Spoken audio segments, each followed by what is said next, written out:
Basically, there was a convoy. It was hit by an IED. You're going in to rescue and get out your Marines or medics or soldiers or whoever was hurt in the fight.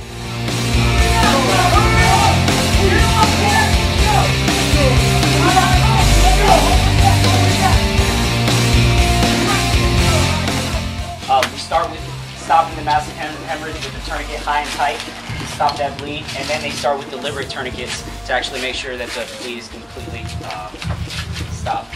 So you lock it on, yeah, because it locks on itself. Yeah. This will actually turn, and it'll actually tighten it up, right, and it'll lock into place. All right, so whenever you have a patient coming into a level 1, which is usually a very, very basic setting, just enough to sustain to give them a higher level treatment. Once they're sustained, they call in 9-9. So basically that's going to be a helo or a helicopter coming in or a transport coming in to pick these patients up, to take these patients to a higher level care. Laerdals will talk, they'll cry, they'll breathe. As you see here, he's breathing. I can actually create a pneumothorax in the patient. So you see here now the right side is rising and the left side isn't.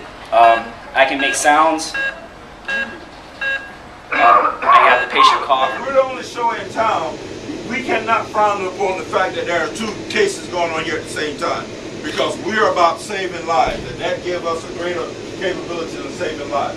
I tell you what those 3 operating rooms does for a combat support hospital. In 24 hours, they're giving 96 surgical hours. So all of the power that is required to run this hospital is from those skilled, technical people that are in this hospital. It ain't no engineering team that we got set on the side that we pull them in to do. This is the Army, not the Air Force, so the Army does it. The Army does it. Those soldiers, those nurses, doctors, those technicians, they also train in power generation as well. You don't just go in as a cash, you go in as a medical task force when you deploy.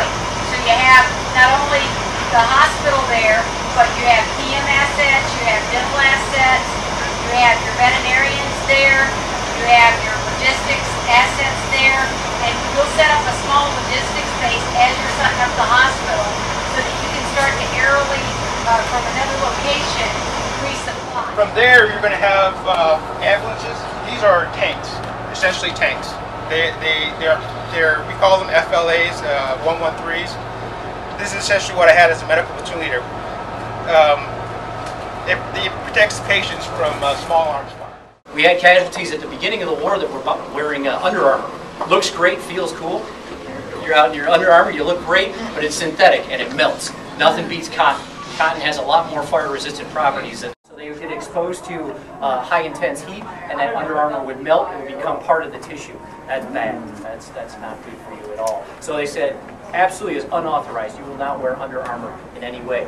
Our large burn patients, just when they're wearing underwear, that little bit of cotton helps spare some of the tissue.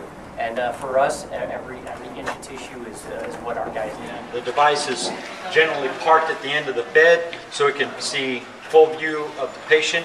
Of course, we have consent from the patient to do the filming, but it is an incredible teaching tool that has been valuable to us. We want them to get up and walk. We want them to get up and move. That is what's going to prevent the skin from sticking to itself and causing a contracture so that they can't move.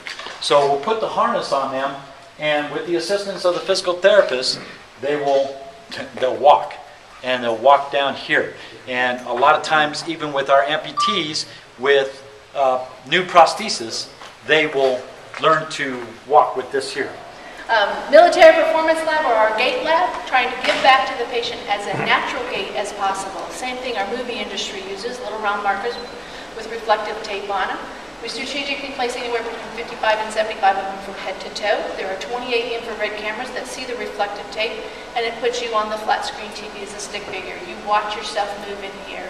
And this is really important for the patient because when they fatigue, they'll actually lean to their affected side. And yes, a lot of people are very surprised, but there are many people that are staying in uniform, even as amputees. The last time I checked, it was about 1 in 5 single-limb amputees is returning to service. That compares with 1 in 100 during Vietnam. Now, why is that? Partially because we've got greater technology, but I will tell you that I think a lot of it has to do with every single person in whatever branch of the military, you name it, Army, Navy, Air Force, or Marines, is a volunteer. And that's quite different from what it was in Vietnam. So these folks want a career. We're going to do everything we can to make that happen.